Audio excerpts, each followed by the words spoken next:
Morning, everyone. My name is Alexa, COO at BPM RIA. That is Broward, Palm Beach, Miami-Dade Real Estate Investors Association, your only local chapter here in South Florida that is approved and in compliance with the National RIA, National Real Estate Investors Association. We have an awesome webinar for you guys today. We're going to talk about scaling success from 20K to 40 multi-million dollars in Florida real estate with Gabe Garcia. We have our CEO and lead mentor, Anish Dave, in the virtual building, as well as Gabe. He'll be here in just a moment, you guys. But I have some announcements, as I always do. We have a ton of upcoming events, so I'm going to drop the link in the chat to our website where you can find all of these events that you see on the screen. Good morning, Nadine. Good morning, David. We have a workshop in Miami. I don't know why I keep putting free webinar, guys. This is a free workshop in Miami. Miami, please come out, show up. I'm going to be blasting you guys with a text later today. So you guys know, or probably tomorrow, so you guys know that this workshop is in Miami in person. Gonna be 3 hours, so not your whole day. It's perfect, short, sweet. We're gonna have our CEO as well as our chief tax strategist. So it's gonna be double the fun. And we'll do a raffle to make it worth your while. It's gonna be totally worth it, whether we had a raffle or not, but just to add that cherry on top. So we'll see you guys this Saturday in person. I know some of you guys been asking for in person, especially in Miami. So here you go. Go register right now. All you need to do is add your name to the list. We have a quarterly meeting, you guys, our last quarterly meeting at Nova. So get registered again. Members, you guys know you get in for free. We're going to do networking. We're going to do learning. We're going to learn how to protect our assets, save on taxes. We're going to learn how to build generational wealth. All amazing things. So bring your partners, wives, spouses, kids, bring everybody you know. Members, you get in for free. Your guests get in for $10, half price. Non-members, $15 early bird. Non-members at the door, 20 bucks. So not gonna break the bank. It's gonna be amazing. We'll also have a raffle for free membership there. Bill, our speaker, he is a CPA and an attorney. Super smart, super cool guy. You guys are going to love him. He's gonna have a whole workshop on building generational wealth. He's going to get into the numbers. He's going to get into your personal, as much as open as you want to be. He's going to get there with you guys all day, 9 a.m. to 4:30, $10 for members, $29 non-members, $40 at the door for his workshop on Saturday, November 9th. Can't wait to see you guys there. It's going to be really, really good. He knows his stuff. And I'll be happy to do a raffle in there for you guys as well. But we're going to come back following week, regular scheduled programming, back to the basics, how to analyze properties for investment, last quick start raffle before the training. So last chance to get locked in. And then we'll follow that with a Know the Numbers webinar with Next Million Mastermind. Some of you guys heard the KPI webinar. Your mind was like, okay, I need to start doing the numbers. And now we're going to continue that chapter. We really like this topic and it's very important for all of our business owners. So we'll see you guys back for that webinar. They're all posted on the website right now. But if you want to get those text reminders for all of our events, all we need to do is text BPM REIA, all one word, no spaces, to our event line. You'll get the text message with the registration link. Super convenient, really easy and fun. Love that. Straight to your phone. So go check it out, take a picture. Details are also in the chat for you guys. Members, quick start right around the corner. I cannot emphasize enough. If you're trying to learn anything related to the South Florida wholesaling, flipping, rehabbing, you must do the quick start. So if you haven't done it yet, do it. It's going to be the safest training for you guys. Money back guarantee. If wholesaling is not your thing, no problem. We're happy to give you your money back. But if it is, and if you want to get in, now is the time. So November 16th and 17th, all day, via Zoom, cameras on, microphones on. We're going to get into it. You're going to make some friends. You're going to make. I just want to add, Alexa, we're almost sold out also. So I'm just giving pretty up on that end of it. And also I added, I use AI a ton. So I added an AI portion.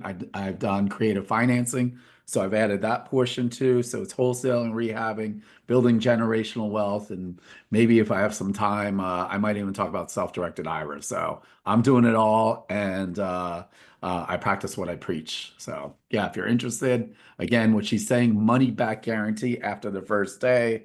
If you're not happy, I don't mind giving your money back. I'm pretty easy. So. Yes. So you guys, we have the member pricing, non-member pricing. Keep your eyes out open for those emails. Anything that you guys need, I'm here for you, but let's get you guys locked in before it gets too late. Yeah, we want to get you ready to go, guys. So members, as you know, you get all the goodies. You get the benefit package from National RIA, those discounts to Home Depot, Avis, Budget, our Millennial Insurance, Gamma Plan.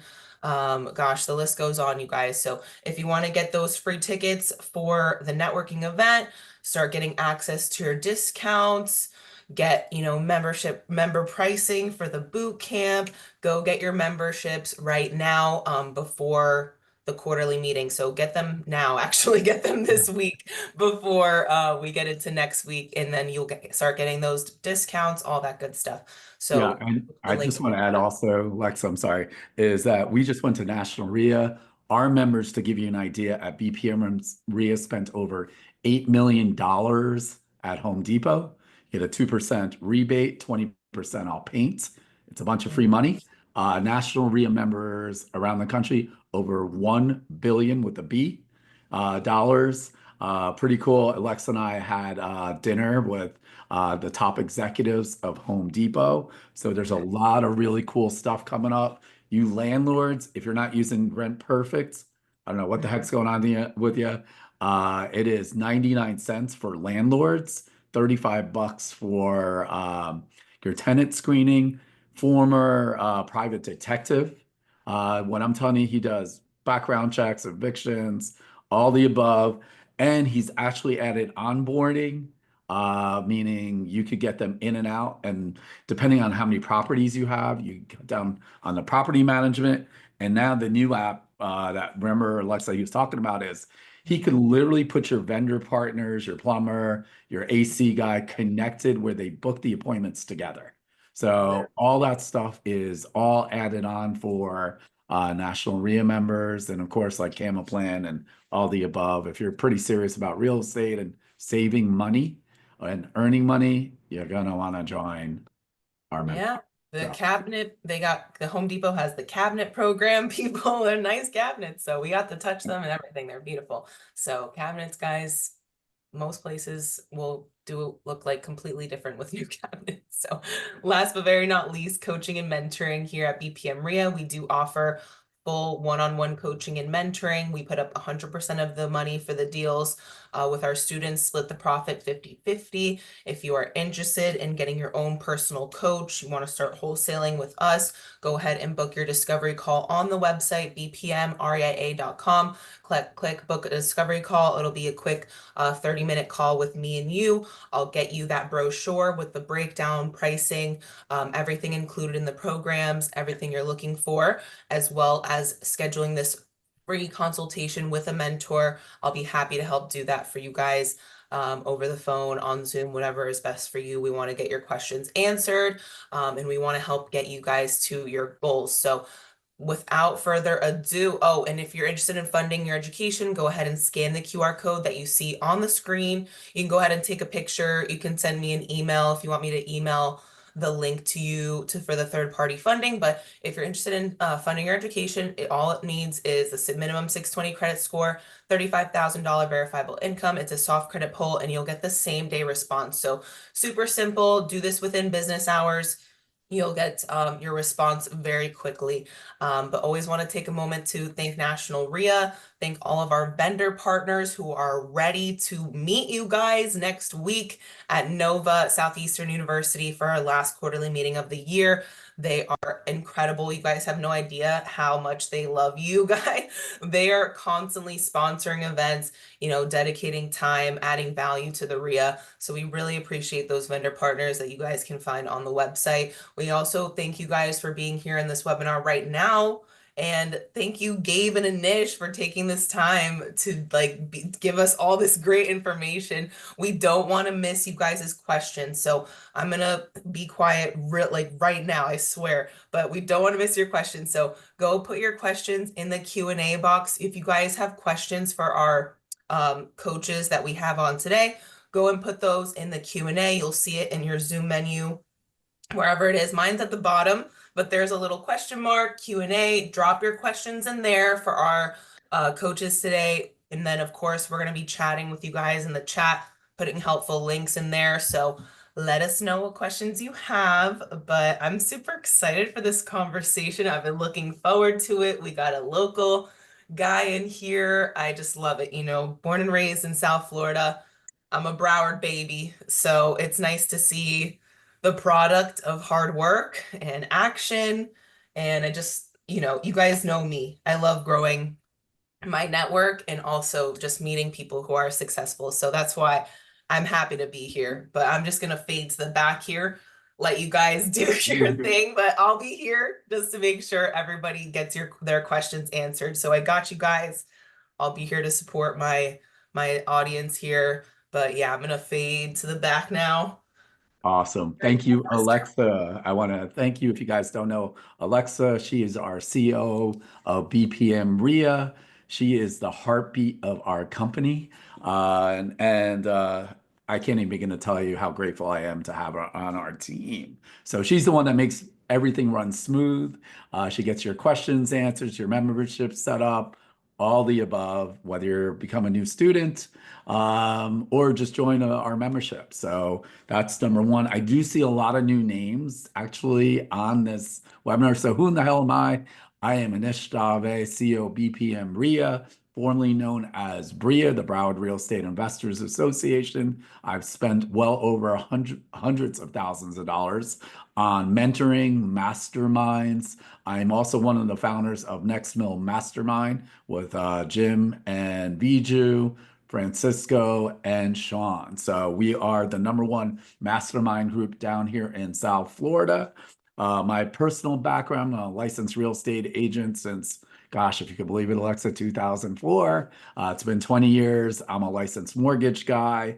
I have done millions of dollars of transactions. One of the funny things I was just trying to figure out, I've done well over, I didn't even know this, well over 250 to $300 million in real estate transactions in my life. So that just tells me I'm older and I know how to do deals, right? So from wholesaling, rehabbing, I've done sub two, creative financing, multifamily. I started my own fund. I got crushed in 2008. So a lot of real estate investors, if you've been in the business for a while, I went from millions to losing everything to rebuilding my brand. So I am an active investor here in South Florida. We will announce something that just came up that for next year, I was just voted on the board of National RIA. National RIA is the association that uh, is the association that we're part of. They do background checks on us, financials. We have over 40,000 members nationally too. And that's also 120 chapters and affiliates. Been very lucky last week. I think it's last week or the week before. Alexa and I went on there. We were on multiple panels, and they've been pretty impressed about what we're doing down here in South Florida. A couple things. Again, just put your questions in the Q&A. The chat moves way too fast for us to see questions. We got a lot of information. And again, kind of like yesterday, I do see a lot of names that were on from yesterday. Is today, it's just going to be a talk. Meaning, I know I've known Gabe on and off, and he's going to have to probably correct me on this. I would say at least 10 years. It's probably a give or take 8 to 10 years, somewhere around there. I've known Gabe. And a couple other things. If my voice is shot, we've been doing a lot of webinars. I've been traveling, and if you've been following me on social Yeah, media, blame it on the the webinars. webinars. I'm a diehard Yankee fan. So today I'm happy. So if you're a World Series guy after being down 3-0, last night I was screaming my lungs out at the TV. So we're finally in this a little bit. So very excited. And you know how how things change when I'm in a good mood and my teams win too. So what I'd like to do now is, introduce our special guest, Gabe. And Gabe, if you want to just give a quick background on what you've done or who you are to let our audience know. Yeah, can you guys hear me okay? Yes, and we Perfect. like to know everything, so don't hold back. Yeah, there's no Cool. filters Cool. with us here today. So Yeah, I appreciate you, Alexa. You have great energy. And I just want to say to both of you, thank you. Like, I don't know if you guys know this, but I came up through Bria. I do. Oh, I love there we go. Yep. Having some connection issues. But yeah, I came up through Bria. So I'm super grateful for Bria. I wouldn't be where I'm at today without Bria for sure. And changed my life. So I can't say good enough things of it. About me, quick rundown summary. I think I started investing. Blah, blah. Well, I went to my first Bria meeting. I went to a Kent Clothier. I don't know if you guys heard the name Yep. Kent. I think I Mhm. went to a Kent Clothier seminar like January. I want to say it was 2013. Um, and then I met a dude there, a good friend of mine, till still to this day. And he's like, dude, you gotta come to Bria. He's like, that's where it's at. And he put me onto it. I went to Bria. I think I joined the mentorship program sometime that year. Want to say like around May or June or something like that. Also have met good relationships through there. And yeah, I mean, I think it took me about like 6 months to like start to get my first deal. Um, I was working at that time for Humana. I was just like a data entry specialist at that time, making like 30K a year, fresh out of college. And yeah, I think the following year in March, I quit my job. I had a deal. It was a short sale deal. It was a triplex in West Palm Beach, in the hood of West Palm Beach, like right behind like where the amphitheater is. Mhm. And at that time, I had bought a triplex there. It was a short sale for like 40 grand. And we had assigned it for like 120 or something like that. And I was like, I'm gonna make more money than I've made all year working here. I'm like, this doesn't make any sense. I'm out.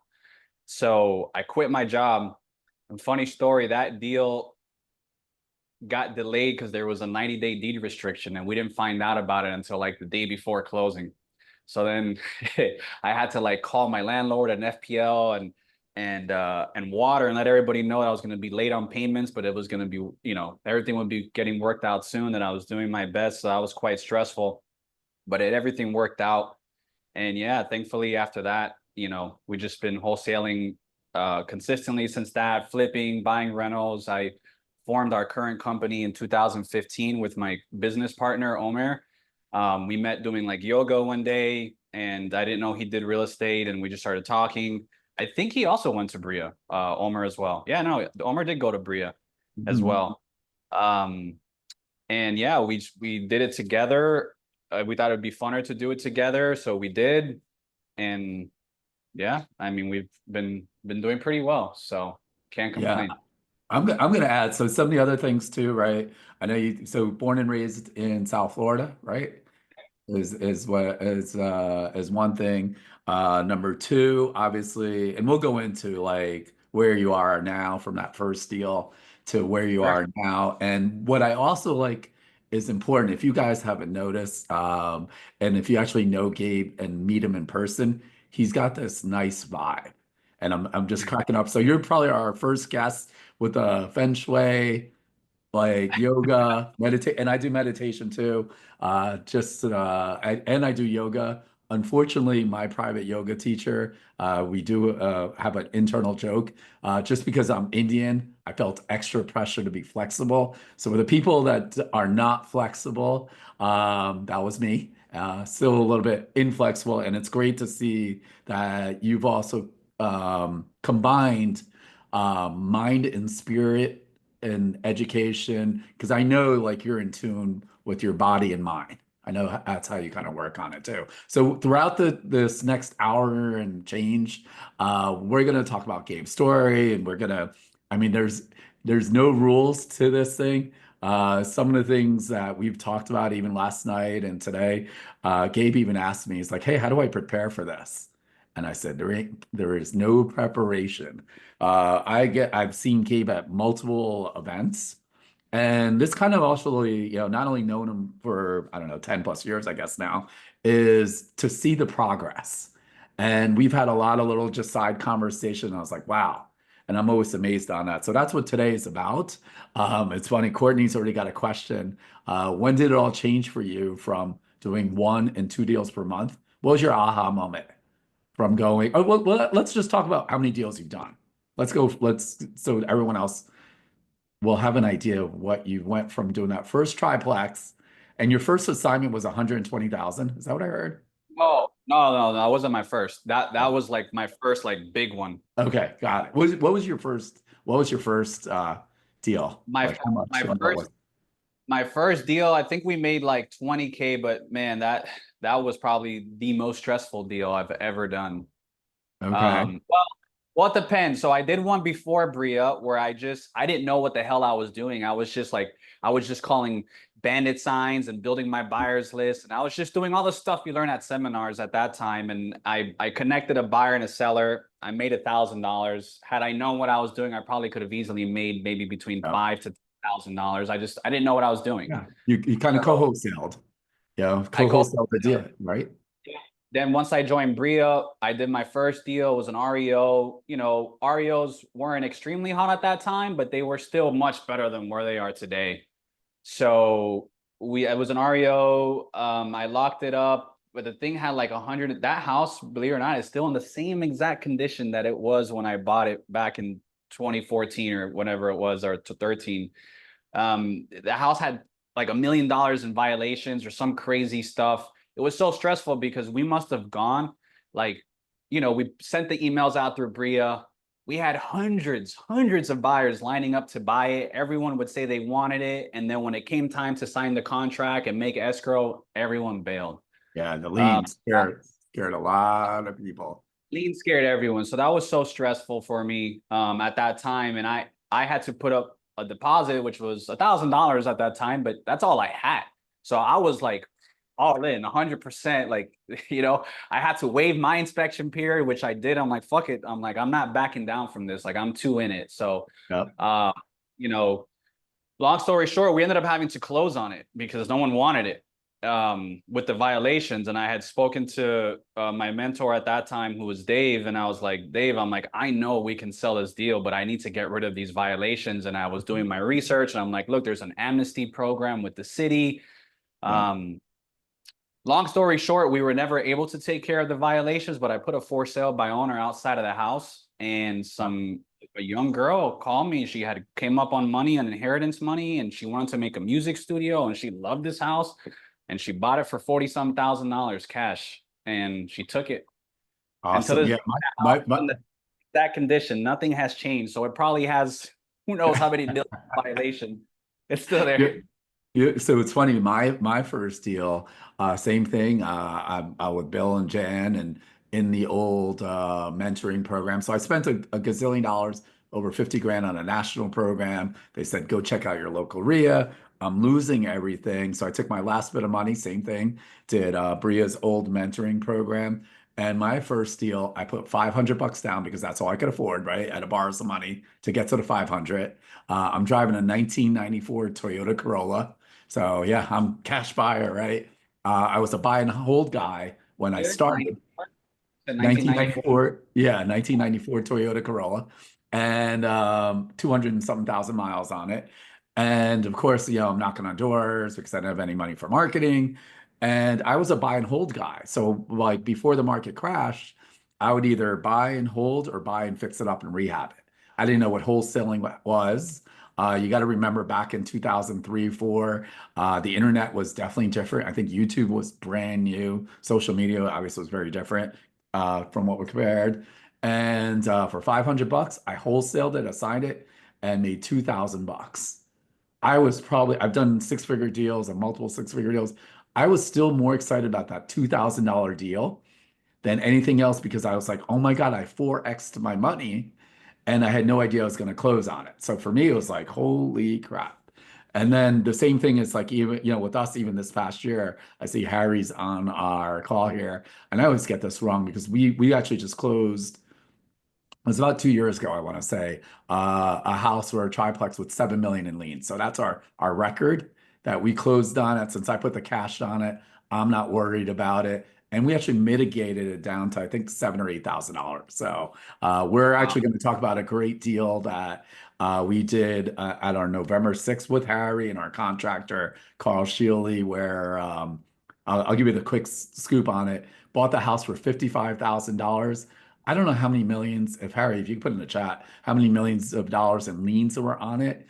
And it was in pre-foreclosure, and the bank actually released for 5 years. They released the mortgage because they didn't want to be stuck with the liens. So that was something a little bit crazy. Harry's telling me it was 2.4 million. We didn't negotiate it. We were all in for about 70 grand. Sold it to our contractor for 200,000. So Harry made 100 and something. He owned it for about 3 hours, 100 and whatever, 35, 40, whatever that number is. Carl rehabbed it. I believe he got it down to, I want to say less than $10,000, the liens. And then he rehabbed it and he just sold it and made $175,000 profit. Thanks, Harry. $7,500 in liens. So when, we're experts on this kind of stuff now. We made a lot of money, so it's always important. Is that there's some buyers that are just experienced with it, so it's pretty cool when it comes to that. Let's talk about, so now you went from there, right? Your first couple of deals. And how many deals have you done in, what's it? I guess it's about 10 years, give or take, would you I say? don't. Or part of deals, I should say. Yeah, it's close to 10 years now. I would say it's probably over 1,000 for sure. Okay, yeah. So you've done a ton. And now I'll go back to Courtney's question is when did it all change from you from doing one or two deals per month? Like what clicked for you? Would you You say if know, there's, I can't say that like I can't say there was the only aha moment for me that I remember having was that West Palm Beach triplex where I said I had got it for like 40,000 and we assigned it for like 120. I remember the day I got that deal under contract. So I had a job at that time. So what I used to do is, and I say the Reafax there. I had Reafax at the time, so I used to print all my active deals on Reafax. I would take it to work, and I would during my lunchtime I wouldn't eat. I would just eat while on the job because I had a desk job, and I would just make all my follow-ups on during lunch. And I remember when I got that deal, I drove that night up to West Palm Beach with a whole bunch of bandit signs to start marketing it for buyers. And when I was driving up there, it's nice up there when you get to like that little area before you drive into the hood, there's like yep, little bunch of places with water and whatnot. So I remember just like parking and getting off and just like looking at the water. And I'm like, man, my life is about to change. Like this is a big deal for me.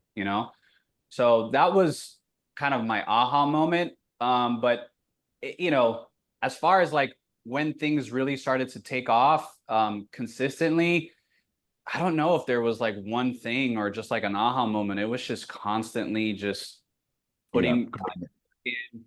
One thing that for sure that I can say made a huge impact was like the discipline and consistency of building like the marketing engine. Like no matter what, whether it was door knocking, whether it was, we didn't really do any cold calling and texting wasn't around at that time. So it was door knocking, it was and direct mail. Um, and direct mail is hard for a lot of people to be consistent with it because everyone just like wants to send a letter out and hope they get a 20K pop or a 50K pop, and it just doesn't work that way. You could be sending letters for 12 months before you get a deal, but that one deal can change everything. So, it was the consistency of that. I think a lot of like beginning wholesalers, I see this happen all the time. You start wholesaling, get some traction, they're marketing, but then they've done a few deals under their belt. This deal comes in and they're like, oh, I know I can wholesale this for 20, but if I rehab this, I can make 50. And then they go for the rehab. And when they do the rehab sucks all this cash out. Yeah. And then they don't have the money to keep marketing anymore. And so they're constantly bouncing from like this marketing to stopping marketing to like flip. And it just like, it's really hard to get traction that way. So we were, and it's not that I make those mistakes. I did make those mistakes, but eventually we learned and we just like said, no matter what, we need to keep marketing at all costs every single month, no matter what. And little by Yeah. little, you just pipeline builds before you know it. And that's the other thing too, is like you're building your pipeline in the beginning, you're starting from nothing. You know, you and I know there's deals that you work for over a year before they close, where you're in communication with the seller at all times. And like, it just takes like, Yeah. you're just like, before you know it, you just have such a big pipeline of so many deals that you're working at one given time that they just start falling, coming through little by little. And then you just start getting more momentum and more momentum and more momentum. And it just gradually builds upon that, you know? Yeah, I think it's funny because like sometimes even being experienced, like the deals I thought I'd make more money, I made a little bit less. The deals I thought I would make less, I made more. So the answer is I'm just happy I'm making money on it and volume. So I don't get caught up on those numbers. A couple of things that I wanted to kind of touch on because you had a full-time job. You did one, like how many, like was it after your first or second? When did you quit your job? Right. So let's kind of talk about Yeah, fast. I quit really fast. Yeah. I mean, Okay. I was already, I've never liked authority, to be honest. You know, I've always had a problem with authority since I was a kid. Like, I don't know, it's just my nature. I don't like to be told what to do. Um, so I was taking Well, business well, class. first of all, Gabe, you're not married, so there will be authority down the road where when your wife tells you what you could do. So all the married guys, you know what I'm talking about. Courtney, Harry, well, you know. So the authority sometimes is going to be a little bit different. So I'm just playing with you. So Yeah. So oh, I lost my train of thought. We were yeah, talking so you about. don't like authority. So you started, you quit your job. Okay, so yeah, the job I was there, I was getting in trouble in my job already because everyone knew I was building a type of real estate business. I was always on the phone, taking calls, following up with agents. I was getting in trouble. I did my work. I always did my work in my job, but I only did my work. I wasn't the guy to be like, "Hey, my work's done. Let me go figure out what else to do. How can I help more?" I just did what I had to do to get by. So Frederico says my wife won't tell me what to do. And a good man. All I'm saying is his wife's not on the webinar. It's always easy when your wife's not on the webinar, trust me. Yeah. So so I was getting in trouble. I had called my mentor. I'm like, man, I need to get out of here fast. Like and I told him like, I'm only, you know, at that time, this was my routine. For me, I wasn't like, I've never been like a hardcore, like everyone has their different personalities and their different work ethics. You have to know what works for you. I'm never been a guy that can put 60 hours in or 80 hours in. Like that's just not me. Yeah.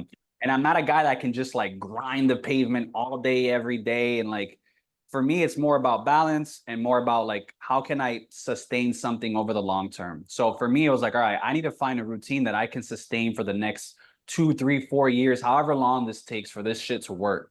So what that looked like for me at that time, work started at, I had to be in the office at 8:30. It was literally a few blocks away. So I would wake up at 5 a.m. From 5 to like 6, it was just a light, like 30 minutes of light movement practice to get my body and my mind ready.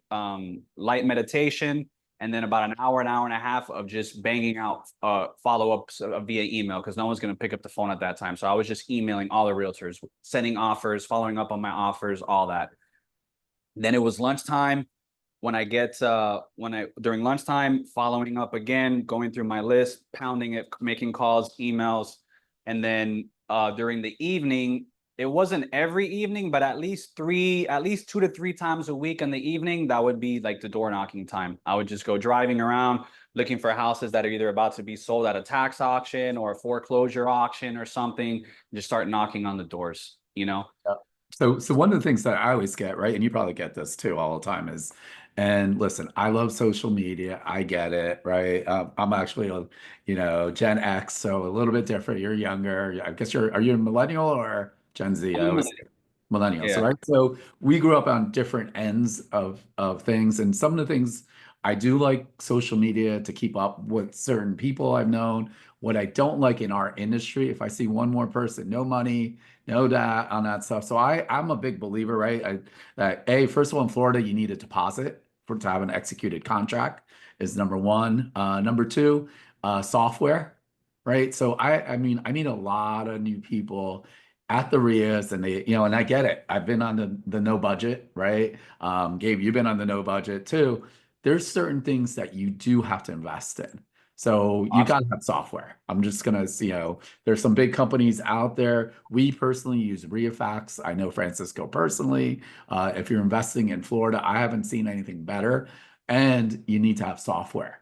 So I had a young guy actually at one of my events, and I said, "Hey, I'm trying to use Zillow to this," and I said, what you got to do first of all, save up a little bit of money for that. You could build in software that's going to cost you and money for a deposit. Right. And I know all the stuff online that you see, hey, I could put a $10 deposit.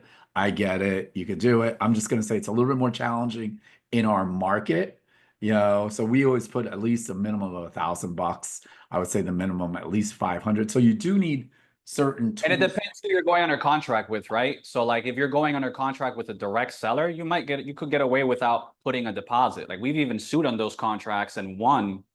Yeah. But our contract didn't call for us to put a deposit. So that's not to say, oh, Yeah. my contract cost for 1,000, I didn't make it. No, the contract didn't call for anything. Yeah. But that's hard. That's even harder to this day too, because there's just so much competition. Sellers are getting smarter.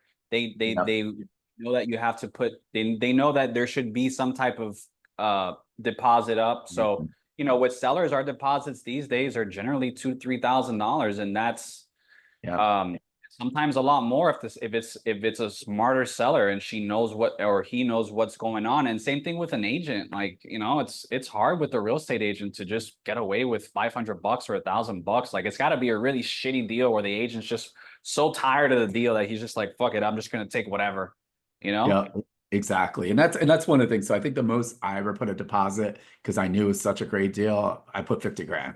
I didn't care because I knew it was easy and I told him I'm serious. Right. Basic, I know there's some experience, some newbies on here. Basic idea is the more money you put down, the more serious you are. Also proof of funds. So when Gabe started or even when I started, again, he couple key points. He said sellers are smarter, and they are. And what I'm saying is about technology. I know you talked about short sales in the beginning. Like it was a mess. No one even knew. We didn't know if is there going to be money, deed restrictions. It was a mess. And everyone was figuring that out. And now, because of, I hate to say it, with technology, they know they could stay here longer, or it's not the same. So you got to adapt, and what worked maybe in 2013 doesn't work the same. I mean, I haven't made money in short sales and I don't even know how long it's been, man. Like I can't get a bank to accept a reasonable You should offer. talk to us. We just did one with our student. We bought a 2-1 in Margate. It looked great on the outside, 55 and over. The roof was like, you go in, black mold, roof, water, all that stuff. We got it for 75,000 all in, and wholesale it for 155. So Wow. we've had multiple deals this year with 6 figures on short Wow. sales. And the other funny part is I'm convincing our more experienced guys to buy it with their self-directed Roth IRA. If you ever see Harry Diamond at a meeting, guys, on a webinar, ask him about his 2 deals last year. He put $1,000 down, and he made $145,000 tax free. The second was our BPM record, $1,000 down, 2 duplexes. He made 265,000 on it. So imagine making $400,000 tax free and doing 7 deals to make over $1 million on wholesaling. So it just depends, and I think it's kind of important that as you're going to find out from Gabe and myself, the answer is we both like doing deals, right? So we all have different niches on that. So you don't have to be Yeah, fantastic. so we're not like actively looking for short sales. Yeah. If they come to our pipeline, we try them, but just like the few ones that do come to our pipeline, we've had no luck with it. None. Yeah. Yeah, we've been pretty good on a lot of stuff. Harry, bring them to me. I got you, Harry. Always out there, right? So, and the thing, A JV fee, if you guys can figure out how to make it work and teach me yeah, something, because I don't know what we're doing wrong, but banks yeah. just want a price that we just can't pay, you know? Yeah, it's we've been pretty good at it, and like it's been years of experience on it, and the challenges for us, actually, our students, they're so spoiled seeing such massive numbers on that end of it. It's like, come on, guy, like when I made my $2,000, it's not always like that. I would say the industry average, talking to the other RIAs nationally, I would say that a traditional wholesale deal, I'm seeing about 5 to 7 thousand bucks. Are you seeing? In other markets. Again, this is me talking to other RIAs. So if you're doing deals and you're making 5 to 7 grand, that's pretty good. Like some people are like, South Florida, you should be making a lot more for sure. yeah, yeah, absolutely. In South Florida, absolutely. But Even what I'm saying in the in industry other average, places, like even in Florida in general, because we're wholesaling now all over the state. So, Orlando, Jacksonville, Gainesville, Tallahassee. We just did a Gainesville one a couple of weeks ago. We assigned it for like 45 grand profit, so um absolutely. Well, so let's talk about, like, now you went from doing a couple to this. Like, how many people are on your team now? right now, I think it's a total of, including Omer and I think we have like 10 on staff or 9 on staff, something like that. Okay. And how much time do you actually um Work. in your business? How about that? Um, it's Like, you tough to get say. that. Like, I don't have a schedule. One of the beautifulest things that real estate has bought me is time, is leisure I, time. I love you. That's my mantra. I no Yeah, longer, and if you guys have been at my meetings, I said it last night at the event, I am no longer willing to trade time for money. It's not an option. not an So, option. Yeah, I'm of the same mindset. Like I don't use an alarm clock. I don't. Whatever time I wake up, it is what it is. I'm typically waking up on a good day 7:30. On a bad day, maybe 9:30. Just kind of depends on how tired I am or whatnot. What time I go to sleep. uh, Um, I usually don't start working. I mean, it just depends, man. Like I said, every day is different. I keep an open calendar. I ebb and flow, It's yeah. sometimes I start I'm- a little earlier, sometimes I start a little later. It just kind of depends what's going on. I usually like to start, if in a perfect world, if I had my perfect day, I probably wouldn't like to start till at least like 11:30ish, 12ish in the day.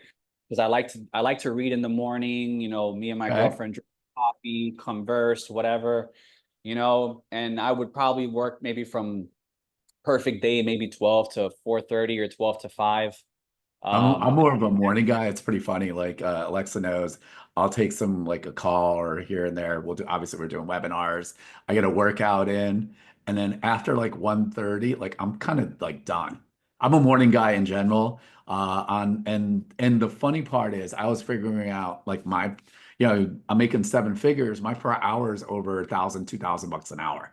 Right. right. So I know we haven't really talked about this, and I know you have to be awesome at this portion on KPIs, right? So I know what my per hourly is, because, and for you guys that don't know what KPIs, key performance indicator, you need to track what you're doing on Right. that portion. So a couple of questions on that end of it is, obviously you have a massive staff, right? Well, not massive, but solid staff. You're up to 10 people. Healthy, Healthy right? amount. Yeah, Yeah. so there's a lot of people you have to look out for and take care of, right? If you're not making money, how are you going to pay them? There is a different level of stress. And, and I will say this, like mindset, like just a mindset piece for those here, like looking to hire. I don't want to hire someone if I cannot pay them very well. In Yeah. other words, if they can't make really good money with me, I don't want that person in my business. Because like the person that you're gonna try and pay like the least amount of money and make very small amounts of money with you, like let them Yeah. go do that somewhere else. I don't want that guy. I want How do I you, want the guy. let me ask you this. Are all your people local, first of all, that work? Are Uh, any no, overseas so or? we have no, so we do have some overseas staff. Yeah. Yeah. Yeah. Yeah. And that was my first hire. Like my first hire, she's still with me today, Sarah. She's in India. Um, if I had to do it all over again, I wouldn't look for people in India. It's not that they're bad or anything like that. It's just I don't like the fact that they're working at night. I want someone working my time. during our hours. I think it's just healthier, you know, but it is what it is. She's been with me now 10 years, give or take. So, Yeah, amazing. Well, you treat her so well. Yeah, that's yeah, just a she sign makes, as a she makes, boss. she makes, I think she makes like with us, I want to say she makes close to 2,000 a month, plus occasionally bonuses. So, I mean, imagine in India making that, you know, in American dollars, she does very well, you know? Yep. Yeah, that's fantastic on that end of it. And then, so you Yeah. have a couple over there. The other ones in the US, are they all in Florida? They were. Everyone's like moved because we're all virtual. So I have like my well my two top well I so I have three in acquisitions. I'll give you a breakdown of the whole Yep. team. So Yep. they were all here. Now they've all left. So one of my acquisition guys is in Colorado. My other guys in he was in Tallahassee. He just oh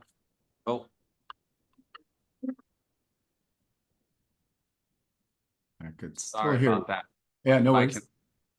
I wonder if I can turn off my notifications on WhatsApp. All right, well, forget Yeah, about that no for worries. now. Yeah, Uh, don't worry. My other You know, acquisition guy was here, but he moved to Tennessee, and then he just moved a few months ago before the storm to St. Pete. So he's in St. Pete now. And my other acquisition person's still here. She's been with me also. She was one of my first hires, and she lives just down the street. But we never see each other. Like you know, she has her own life. I have my own life. Then I have two dispo guys. They also were here in Fort Lauderdale, but they both moved up north. They're like in Davenport. And then we have two transaction coordinators. They're both in Colombia. Those Yeah. are like the newest hires. One of them's been with us 2 years and the other one a year.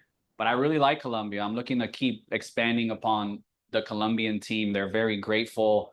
You know, what we pay them goes a long way over there as well. As Yeah, far my as wife's, I don't know if you know, so my wife is Colombian, from okay, Medellin. I've been going to Colombia for 20 years. I've been married for 13 years. So I was pretty lucky. I found Colombia way before it is now. And the people are fantastic. One of our title companies that we use for short sales, they're all Colombian and their whole back office is in Colombia too. So nice. the great advantage, right? They speak Spanish. Obviously, very grateful on the money on that end of it. So definitely for those people, it's been awesome. And I do know a lot of call centers actually coming out of Colombia now too that have been not just for real estate in general that are set up there. Yeah, I mean, if I had to do it all over again, you know, like if I lost my dispo guys or whatever, I might consider building my disposition team over there in Colombia because, you know, you can get really good quality, very intelligent, hardworking people, like you said, that speak both languages. And man, it's a win-win because I save money in cost of labor and they get paid handsomely well over there. And it works for both. It works for both of us. One of our former students and his personal friend of mine, Antonio, he's got a acquisition guide. He's crushing it there. His last three deals that he got, like he's got him under contract. He's assigning them, and I mean, granted, I think two of them, Antonio, rehabbed. He's going to make about $600,000 on the three deals of just teaching them and you know on that end of it from beginning What's to his end. last name? Antonio What's his last? Lopez. Lopez. Okay, I know Yeah. who he is. Yeah, he does our short-term. He's a short-term rental expert. I was just in LA. We've been friends. He was a former student. We just went out to LA to go to the World Series. We're good friends for God On knows my how same long. time. I I went to high definitely. school. I went to Oh, high did school with you? him. Oh, okay. Yeah, I don't know. He might even be on this. I don't know if he's on this webinar, but yeah, it's been like the key to have that is important. So one of the things that's really important, what you said, and I'm going to make the distinction, and then I'm going to talk about it too, is you said that how come your acquisition guy is not your dispo guy? Why are they two different? When you break down your company, right? You have an acquisition team of X amount of people and a disposition. Why do you not have one person do both? And I'll give you You're my right. why. It's just too much. Yeah. It's too Well, much. If I was like really small, you know, yeah. and I was starting from the beginning, maybe. But even then, like if I was that small, I'd probably just be doing one or the other myself, and then letting them learn that because like it takes time to learn the craft, as you know. Especially acquisitions. Like, you can't mess with acquisitions. Like, if you don't got acquisitions, you don't got a business, right? So like, Correct. I mean, this bowl you can figure it out as you go. It's like once you have the contract, like at least you got that. You got something, you know? Yep. If you don't got a contract, you got nothing. So yeah. Does that answer your question? Yeah. So the other, yeah, pretty much. But the other end of why I don't do it, it's personality types. So one of the things that we do, like I spent a lot of money on masterminds of some of the biggest people in the industry that I've learned, and a good friend of ours in our other group does well over 1 or 2 million in wholesaling in Arizona, and so we take what we've done even within our What's his mastermind name? group. What's his Andrew, Andy. Oh my gosh, I just went back on his last name. Not Andy Wright. Andy. He'll come to me in a second. He's Oh, and awesome. it's wholesaling. I'm wondering if it's the same Andy. Yeah, give me a little, I'll come to me in a second. But what he does, and I thought it was great what they did, is so what we do now is if you guys have ever heard the DISC, or we actually use predictive index. The And predictive index. yeah, so I don't know if you've actually heard of that. So predictive Yeah, I'm index, familiar with it. We used to be into all that shit. I don't use any of it anymore, but yeah, I'm familiar with it. yeah. So what we did on that end of it is on our salespeople, even within our organization. So Alexa, who I love, I know it's hard to believe she makes any mistakes every once in a while.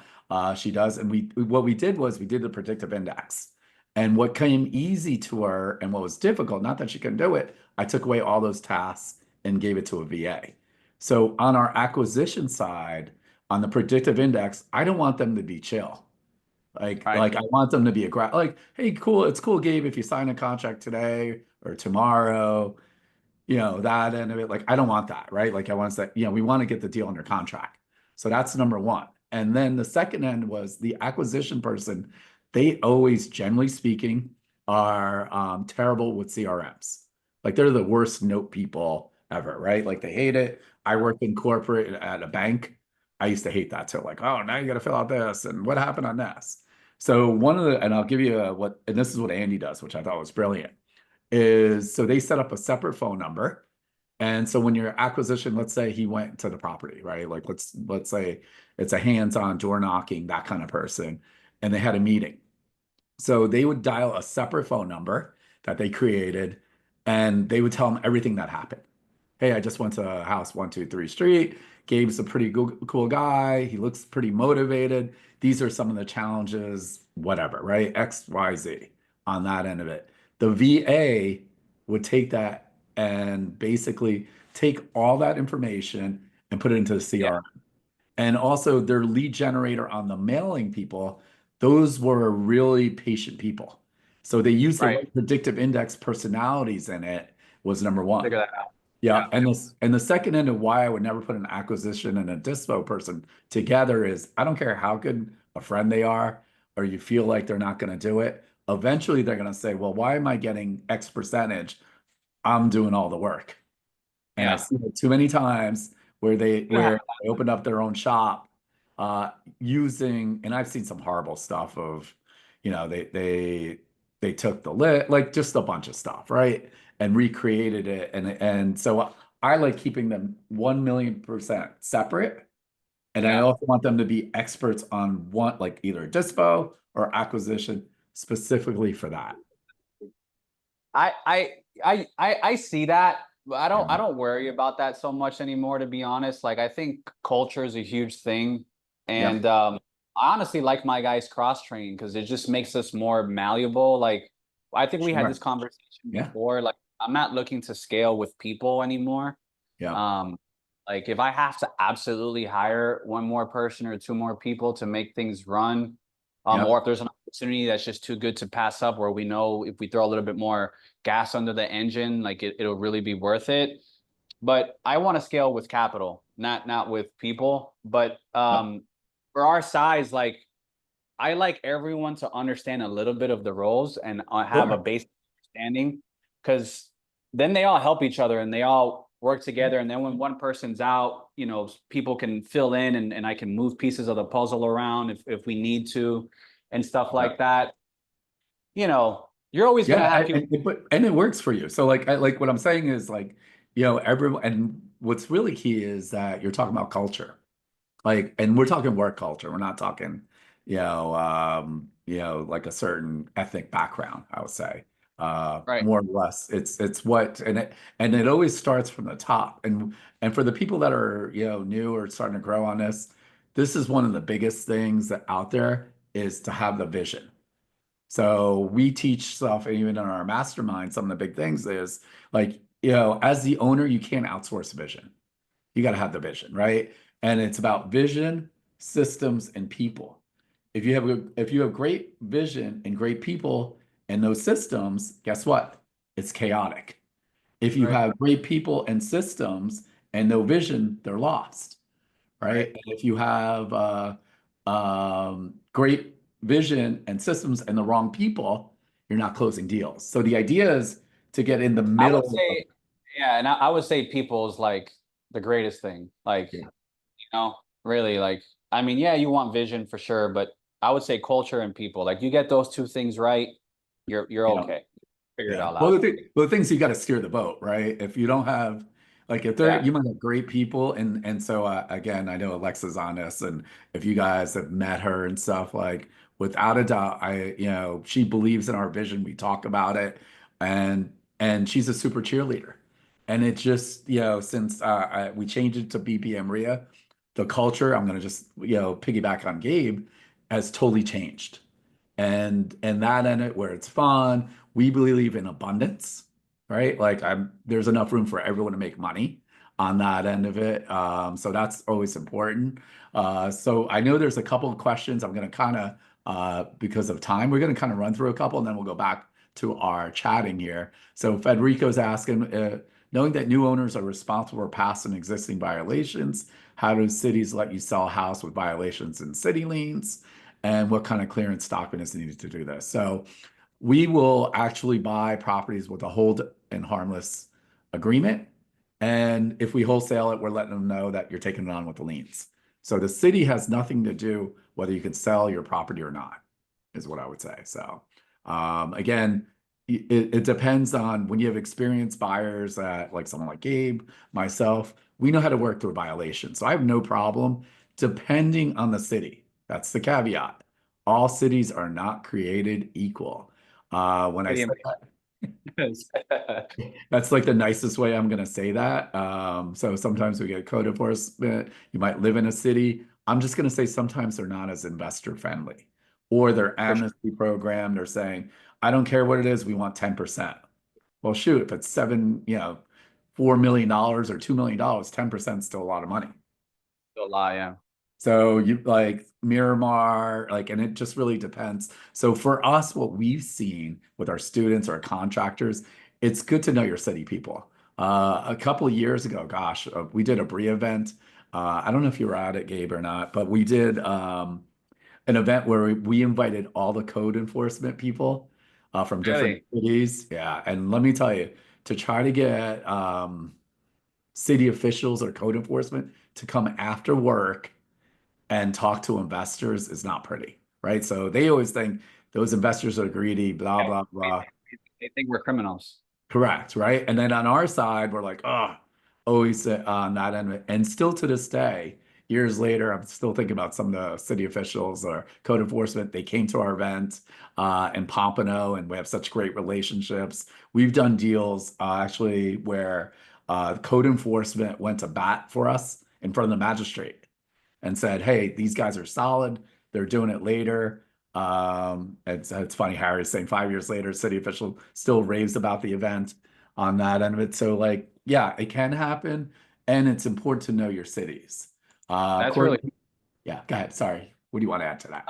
no, I'm just saying that that's really cool. Like, if you can build relationships with them. Yeah, yeah, we're about relationship building all the way through. So, let's say, how do you train your staff or onboard new team members?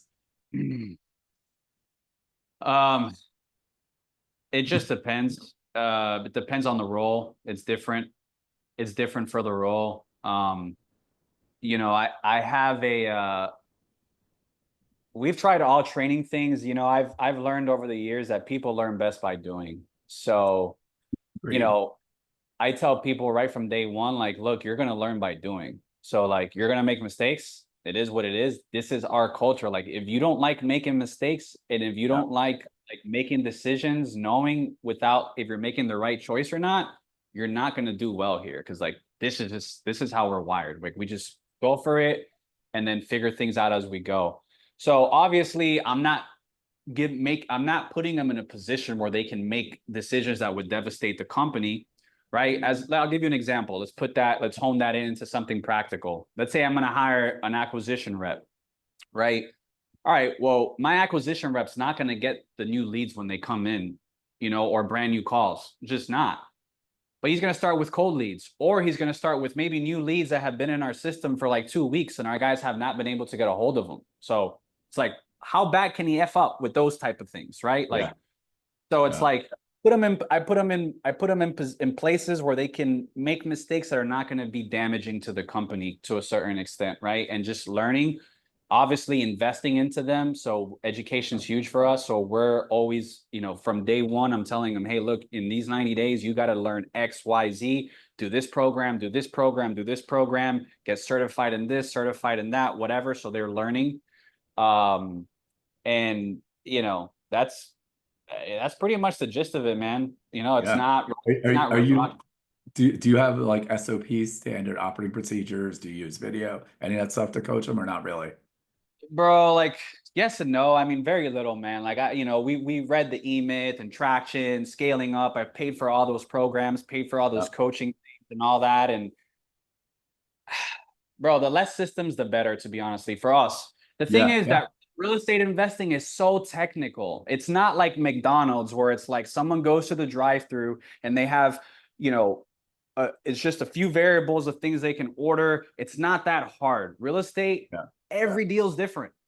Yeah. On acquisition, on dispo, on everything is different. So it's just like, you know, yeah, there's basic SOPs. Like if you're a TC, hey, you're going to call the seller from day one, introduce yourself, this like that. But I try Yeah. and keep it as little and simple as possible because I found the more structure and the more things they have to do, the less likely they are to follow them. And like, they just don't get it. Like, I'd rather just them learn on the job. And as they make mistakes, hey, Absolutely.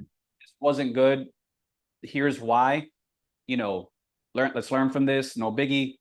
Next time, please, try not to do that again or whatever. And then just keep rolling, Yeah, we use the SOPs with our VAs, and really because again, that's not on the real estate portion; it's on the RIA portion. That's how we're able to do so many events and posts and all that other stuff.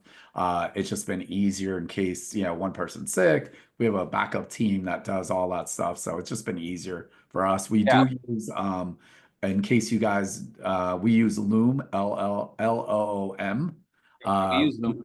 Yeah, so we use the paid version. And then, so we have a video library too. So we have the SOPs. We are using some of the different AI stuff where it actually does transcripts of actually, and we're using some of the free stuff, actually, a lot of free stuff because I'm like Gabe, I'm not overkill on stuff like that. Like I worked at a bank and you want to talk about a place that has more regulations, meetings about nothing, like 7 hours about meetings of this, and a bunch of rah-rah stuff with no action. And I promised Bro, myself I would never do that. I've spent so much time, like you don't understand how many hours I've spent Yeah. doing like, Yeah. operation manuals and SOP checklists and all this stuff. And then like they never follow them and they never do them. And it's so disheartening. And then like the type of boss that's like just micromanaging and checking and making sure they're following everything. Like I'm not that guy. Like that's Not either. fucking like I Yeah. would just rather kill myself than be like that. So like for us, it's more about standards. Hey, you're an acquisition rep. Like your first 90 days, you got to bring in X amount of dollars for you to be worth your pay. If you Yeah. can't do that, bro, I'm going to give you every tool, every training. You need something, you need to ask. Don't hesitate. Call me. You have all 3 reps here who can help you, train you. Like we'll give you all the support you need to make it happen. But if you can't make this happen, it's not going to work. Same thing with TCs. Like, hey, TC's your job. You need to get X amount of customer reviews in your first 90 days. Like, So everyone has certain standards. They know what those standards are. And our job as leaders is just to make sure that we give them all the tools necessary so they can make those standards happen. Because we want them to succeed, Yeah. right? Like Absolutely. we don't want to fucking 90 days in or 6 months in and be like, fuck, man, we fucked up. Like we got to hire someone else. This guy sucks or whatever, you know? Yeah. What do you have I know it's probably you kind of play it by ear. Do you just give them 90 days on like performance wise, like X, or like, hey, 90 days they're not cutting it, or is there, or I don't know if you have a There's a set number. standard we need to see in 90 days for Okay, sure. that's what I've never had anyone fail that so far. So they're not like, we're not like overshooting or anything crazy, but it's just like modest. Like, well, I look at it as money. I say, hey, look, I'm going to invest in this acquisition rep for these next 90 days. This guy is going to cost us whatever, 20 grand, 30 grand, whatever that's going to be for the next for the next 90 days. So like, I'm just looking at it from a dollar standpoint, and I let them know, hey guys, this is an investment. So like, if I'm going to put X amount to you, I need to see X back. If it's not happening, then it doesn't make sense for us financially. It's not that I don't like you. It's not that you're a bad guy. It just doesn't make sense business wise, you know? Yeah. I know the way you're set up, it's you and your partner. Do you have a someone underneath you, or like I'm just gonna use on these acquisitions, like I don't know if it's you, Omar, like an office manager, and then they do that, or they all report. Okay, got it. So how often do you do like maybe do you do team meetings every couple of Yeah, weeks or monthly, or every day. oh, you do it every day? Okay. We have what we call like our daily huddle. It's at 3:07 every day. We all Yeah. just check in. Huddle tell us, on a good day, 10 minutes, on a bad day, maybe 30 minutes, just depends what's going on that day. But we all Okay. just check in. Everyone says good news for the day or something they're grateful for that day. Yeah. What are your current priorities for the day or for the week, whatever it is that you want to discuss, and then let us know what we call stucks. So like, hey, what's something that you're stuck with or you have a challenge with that you're working on, so we can figure out how to help you. We do that, and then we do one weekly meeting every week as well, which is about an hour, maybe less. And then that's where those standards or KPIs that we have, everyone shares them. So like our acquisition guys are sharing how much new revenue they brought in. This goes, showing how much they've sold. TCs are showing how many customer reviews they've got. We're just getting data and just looking to see, the business has an annual goal every year. And that's based off, and it's like broken down to quarters. So we're just looking to see that things are moving in the right direction, Yeah, and I think that's just important, is that you always still want to check in on your people, especially salespeople, where they're at, where they're lagging. And sometimes it could be just a little, The from the top. majority of the problems, believe it or not, it's all TC related. Like 90% of the problems, they're all TC related. It's like, hey, there's a code violation here. How do we handle this? Or a seller wants to back out of a contract, or, this thing came up on title. What do we do? Or it's always like 90% of them are TC stuff. Like that's where most of the fires constantly happen. Yeah, it happens exactly on that end. So, but it's always important, as I said, to be actually talking to your team. A couple things. I know someone's asking how do you have acquisition people not local on that end of it. So I imagine you have them calling those leads or taking those incoming Yeah. leads. Yeah, we stopped going to appointments a long time ago. We were always in person to in person. Then we started seeing a lot of people were having success without the in person. And then we tested it. We were like, you know what? Let's actually test it. Like, let's do a whole quarter. With no in person, and then let's do a quarter with just in person. And the close rate was a little higher in person than was the over the phone when we did the Mhm. testing, but we had a lot more at bats over the phone than in person. And so 100%. factor that in, like the success was better over the phone. And like, we're not sticklers. Like, that's just not our style. Like I like to be flexible. I don't like black and white. Yeah. I just like, there's always exceptions. There's always ebbs and flows. So then we just got to a point, it's like, you know what? Acquisitions, you guys can decide what you want to do. If you want to Yeah. go to an in-person appointment, go. Go If for you it. want to close it over the phone, go. I don't really care. Like, if you're making this money, I'm happy. So, Yeah. Yeah. You're so result oriented, like I am. yeah. So then it just got to a point where honestly, everyone just stopped going in person. Occasionally, like my local person will go to someone in person once in a, but it's like a special situation. The lady doesn't have a computer, you Yeah. know, and even then, like now when that happens, 99% of the times if they don't have a computer, we have mobile notaries on deck. Hey, no worries. We're sending you a mobile notary with the contract. They're coming over whatever time you let us know. And the mobile notary goes, gets it signed, you know, takes a picture and brings it back. But occasionally, once in a blue moon, my acquisition rep will go to meet someone in person, but it's only one because the rest of my guys aren't here, so they don't have that option. So they have to go over the phone. Absolutely. I know someone's asking about our membership. Our membership, Alexa will pop it in. It's $295 for the year, tons of benefits. Our meetings are at Nova Southeast University in Davie in person, and then that's quarterly. We do monthly meetings on the other months via Zoom. So that's one of the things we're doing. And someone else is actually asking about what are you using for, let's talk about marketing. Sure. How much are you A, buying leads? Because that's question number one. We're not buying leads, no. Okay. Number two, are you doing if just rough estimates, like on marketing, how much are you spending on what percentage, let me rephrase that, on direct mail, if you're still doing direct mail versus none, zero? Yeah.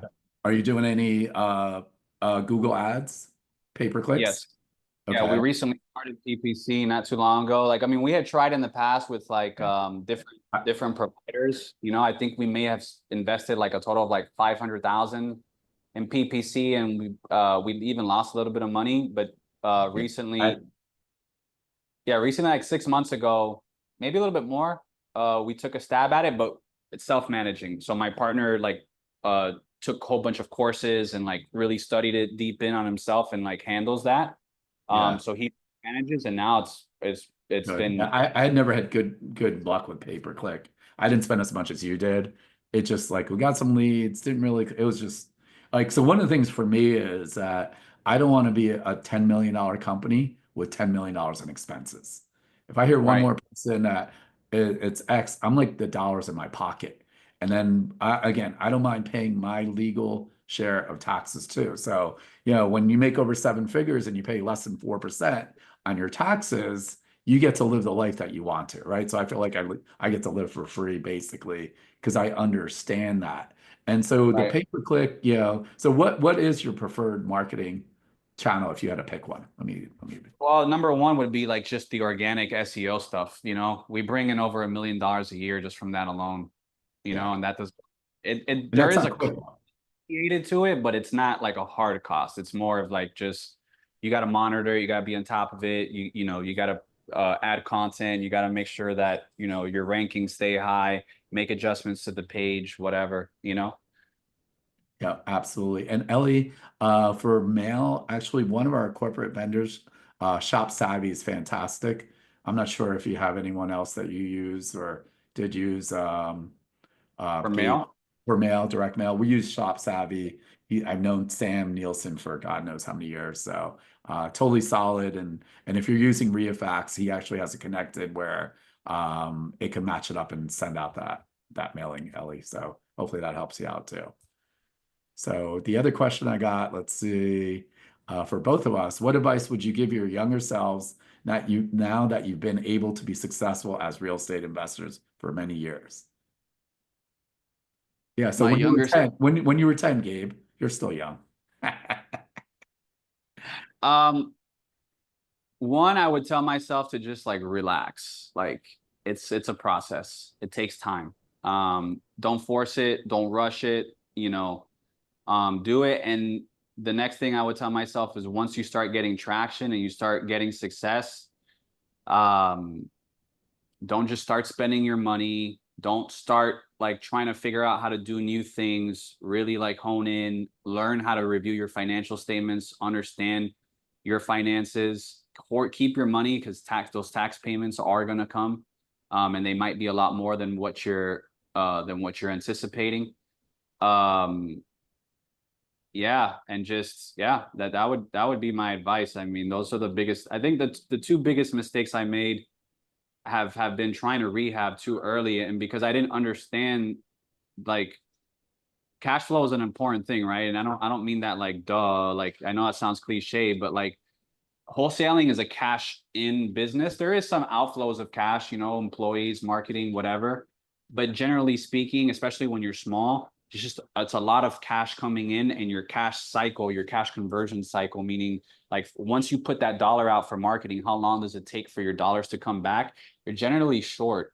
Once you start getting into rehab, now you have huge outflows of cash going out. Unless you have like some private money guy that's like funding everything, you have no mortgage payments, he's covering all construction.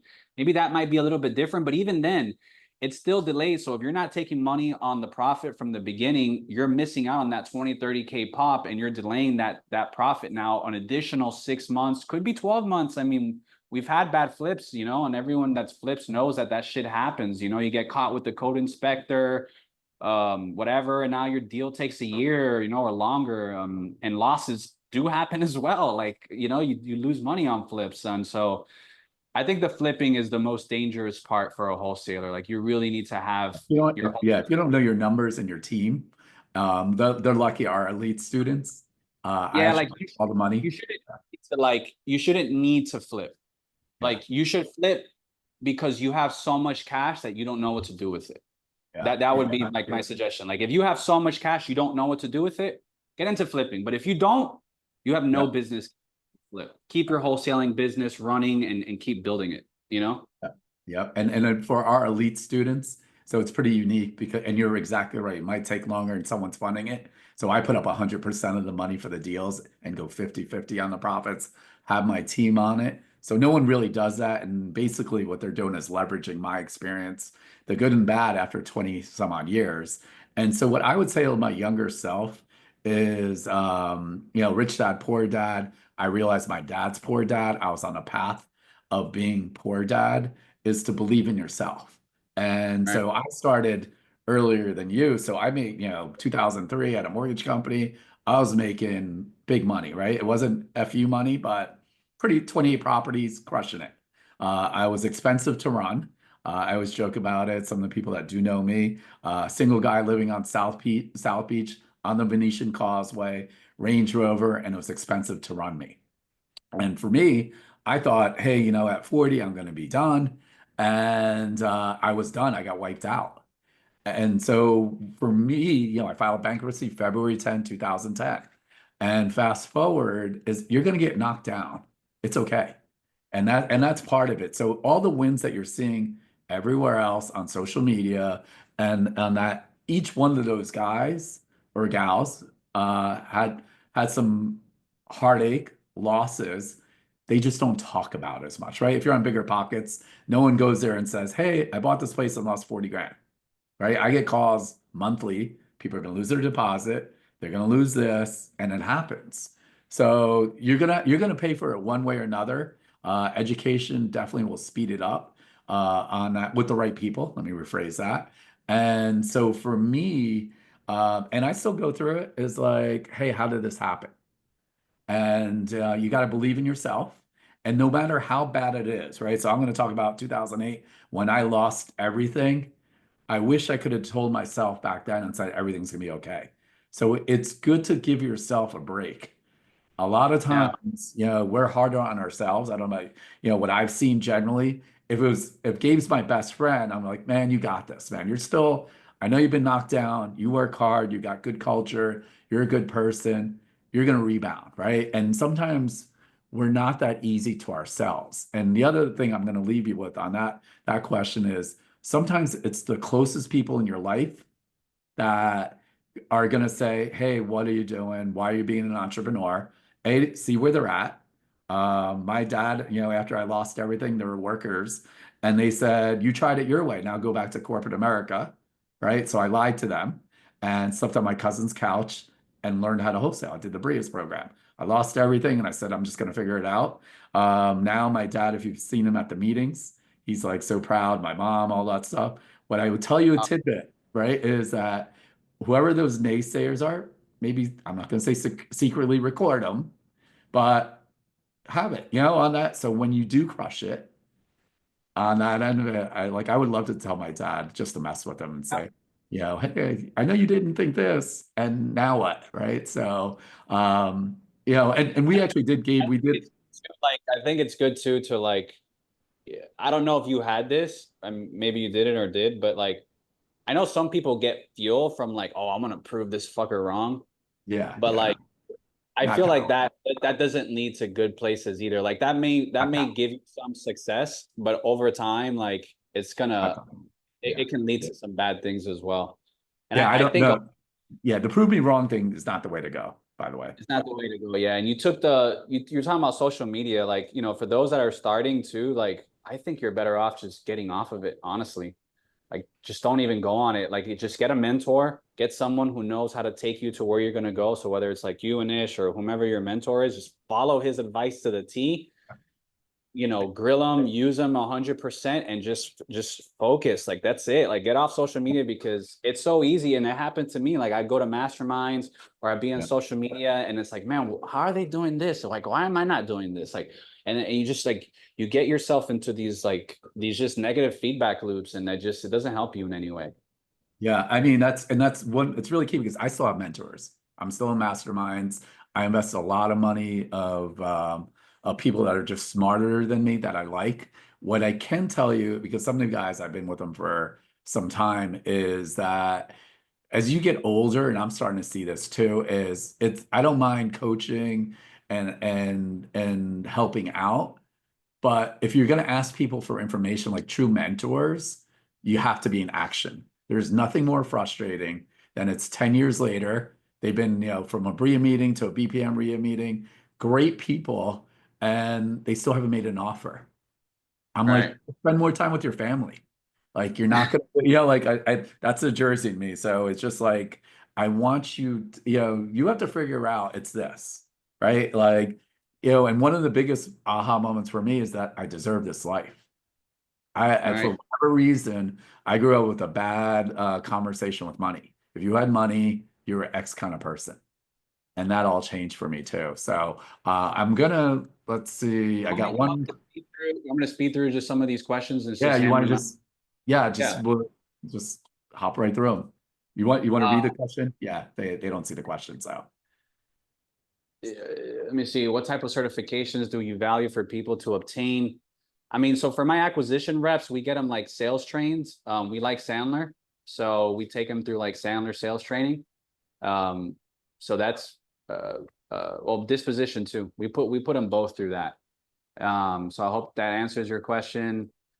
Um, Let me see here. What else do we got? Courtney answered marketing. Yeah, we talked about it. So we do SEO, PPC, and radio. That's the majority of our marketing. Um, what kind of deals are we finding here in Southeast Florida? So Southeast, well, yeah, I mean, we're still doing the same stuff. I mean, it's wholesaling. We do novations as well. So it's probably maybe like 50-50, 60-40 skewed between those. yeah, exactly. So that's yeah, I mean, those are some of the questions, and actually we ran through all those, if you could believe it. So what kills me, like Gabe, we're actually out of time. Like it's so easy. Like I could do an all day with Gabe on that end of it. He's been very inspiring to see his success in such a quick period. I will leave you one of the things that I have seen with the newer wholesalers on that end of it. And I know some of the people are like it's a little bit tighter for them. And I think the challenge that I've seen, and this just tells you like I'm like a little bit old school, old timer, is that you guys have been on a high of prices going up on that end of it. So when prices go up, even on rehabs, you can make mistakes and it hides them on that In the end. market. And the market, yeah, that's what I'm saying is like you kind of get away with it when it tightens up. Like we've seen corrections or whatever you want to call them. It's not quote unquote as easy. The true professionals like Gabe, some of the other guys that we know, myself, we're still crushing it. We just Right. adapted to the game, is what I'm going to tell everyone. So I don't know what your thoughts are too, but I feel like, I mean, I don't know if we're headed into a correction. I can't say that, but things are starting to tighten right here in South Florida on the retail side for sure right now. I agree with you on that end of it. So obviously you're doing some with novations. I'm doing creative financing.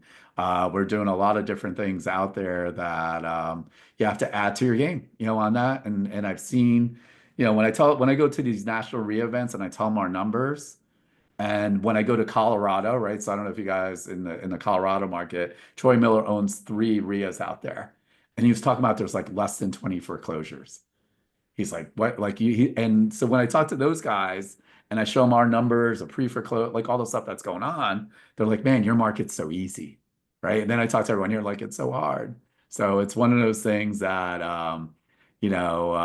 it just depends. And what I always say, if you make, like Gabe talked about it too, if you're making 20 or $30,000 a deal, you do one a month, you're going to say the market's pretty good, right? Right. So it's all relative, is what I'm going to let you know.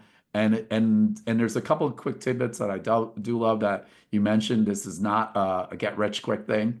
Time, Definitely. right, on that end of it. And we actually have about a minute or two. What are your last bit of advice that you'd want to let everyone know? What's that? What Mm. what would be the one or two things? And you gave a bunch of great advice already. So anything you would want to leave our audience with?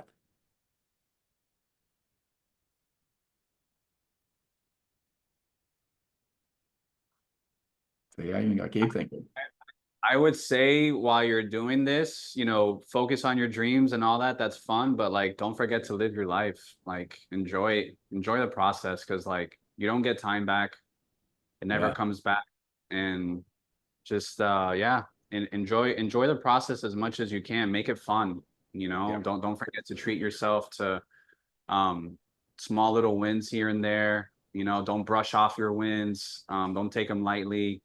um and just enjoy the process. I mean, if you're enjoying the process, then you're already successful. Like there's nothing, if you're hating the process and just like grinding and just thinking like, when am I gonna finally be here, you're yeah, caught in this like self-sabotaging trap that you're never gonna get out of, because then like even if you get to $10 million net worth or whatever, like you're gonna always be looking to that future of this, and like you're never content with where you're at, you know? yeah. That's great, great information. And for me, same thing is that I'm choosing to live a great life. And, as I said, as a big sports fan, Yankees Wednesday night, Alexa knows she's always a little worried about me because I'm like, hey, I just bought a ticket to LA, and call up Antonio. He's like, I'm in, spending thousands of dollars on tickets, go to Nobu, Malibu, do some fun stuff like that. Go to New York. It doesn't even matter to me when it comes to it because you can't eat the money. It's not going anywhere on that end of it. It's the money is just energy to do the things that you want, help out the people that are important to you. And there's Love enough that. room Like for you love baseball, and that's your thing. Like going to the World Series with your friends or whomever. That's a I, priceless experience. You I, can't put it. and we talk about culture. So Alexa's boyfriend's Colombian, my wife's Colombian. We went to Copa America. We spent a gazillion dollars on that end of it to go. When you drop, $5,000, $10,000 for tickets, and you're like, yeah, not a big deal, right? And what I mean by that is, um, and that was my conversation with money on that end. Oh my God, I'm going to run out of it. I'm not going to do this. And as soon as I didn't worry about it anymore, I keep doing it just shows up on that. And Gabe, what the other big thing about you, what I always like, and I know we didn't talk about as much on it, is your spiritual side. So Mhm. like when you talked about culture and on that event, and I know how important that is to you and your family and the way you live your life. I don't want to downplay that at all. So I know we didn't have enough time to I on that appreciate. mindset too. So Always If I happens. could add one last thing too, just like you were saying about going to spending all this money on these events, I can already hear like I can see I hear it running in my mind with some people saying, well, I can't afford those things, so I can't be happy. Well, that's bullshit. Like, we just got back from Colombia, me and my girlfriend, and it was my first time going, and we stayed in Santa Marta. yep. But there's Beautiful. ride. What was the Barranquilla? So the ride from Barranquilla to Santa Marta, I mean, dude, it is filled with like the worst poverty I've ever witnessed personally. But you see the kids running in the streets barefoot in these little concrete huts filled with trash everywhere, and they're content. And I'm like, I mean, they appear content, and I'm like, what the hell am I complaining about? Like, It's it's like that like in if India you, too. Yeah. yeah, it's like if you can't be happy with what you have now, then Yeah. the problem is you. You got to Yeah. fix that. Like, you can, like, you don't need to spend $4,000 on tickets to be content. If you can do it, amazing, great, go do it. But if Yeah. you're not in that position yet, like, find your contentment now. It's there. It's available to you. Yeah, yeah, you just got to choose it, right? Like I think that's just big that you're just saying you get to choose to be happy at any moment. For So sure. right now, I'm gonna leave you with like I'm gonna choose for me to be happy. I'm gonna choose for you to be happy. Gabe's gonna choose for you to be happy, and it starts there. We're And Yeah. yeah, and once you start doing that, you'll start seeing the impact, and you'll be around. You'll be surprised how many happy people are around you. Kind of just And it generate. only gets better. Like when you're happy and things, good things happen, which they will eventually, then like you enjoy it. But like when you're not happy and good things happen, it's never enough. Yeah. Absolutely. We always love to focus on the people who are not rooting for us, but you have so many people rooting for you. So don't forget that. Don't forget. Sure. Absolutely. Well, Gabe, thank you for taking the time out. I'm gonna have you back on if you're cool with it. And we'll Sure. like as I said, like we're just kind of winging it to an extent because I've known Gabe for so long to see his success and his journey. It's pretty awesome. So I definitely will have him back. Make sure you give us 5-star Google reviews. So that shows some love to Gabe also. And Give Recorded us a today. 5-star review. It'd be awesome. That thing goes a yeah, long way. Please. absolutely. Absolutely. Recorded today's session. It'll be posted to YouTube channel. Give it 24 to 48 hours. You guys share this with somebody who needs it. We will have a thank you email. I'll send that to you guys as soon as we get off of here. So look out for that coming from me, Alexa at bpmreia.com. And you guys know we're here for you. You Yeah, and guys, some of you guys, you South Miami people, if you really want to see me with yes. pants on, because I am wearing pants, don't worry. Is I'll be in person in Dadeland with our chief tax strategist. We're going to kind of do something a little bit different.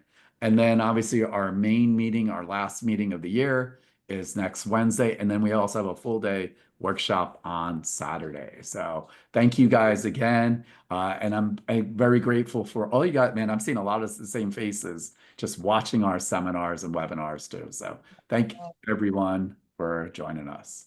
Bye, See you guys. next time. Thank you, Gabe. Thank you, Anish.